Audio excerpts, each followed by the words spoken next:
Balineni shock అయ్యారా, బాలినేనే shock ఇవ్వబోతున్నారా అనేది చూడాలి. ఎందుకంటే తాజాగా జరిగినటువంటిది ఒంగోలు మున్సిపల్ కార్పొరేషన్ ఇప్పుడు తెలుగుదేశం వశమైంది.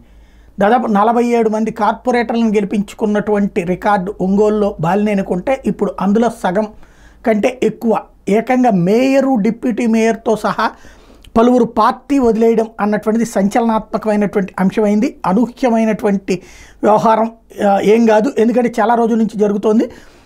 బట్ బాలినేని ఓ పక్కన జనసేనకి వెళ్ళిపోతాడు అన్నటువంటి ప్రచారం జరుగుతూ ఉంటే ఆయన నోరు మీద పట్టలేదు. వైఎస్ఆర్ కాంగ్రెస్ పార్టీ కూడా ఇదివరకు మళ్ళీ పద్దాక బుజ్జగించట్లేదు ఆయన. అక్కడ మేయరు, డిప్యూటీ మేయర్తో సహా 17 మంది కార్పొరేటర్లు తెలుగుదేశం పార్టీలో చేరడం, ఎమ్మెల్యే దామచర్ల జనార్దన్ సమక్షంలో టీడీపీలో చేరారంటే బాలినేనికి తెలియకుండా జరుగుతుందా?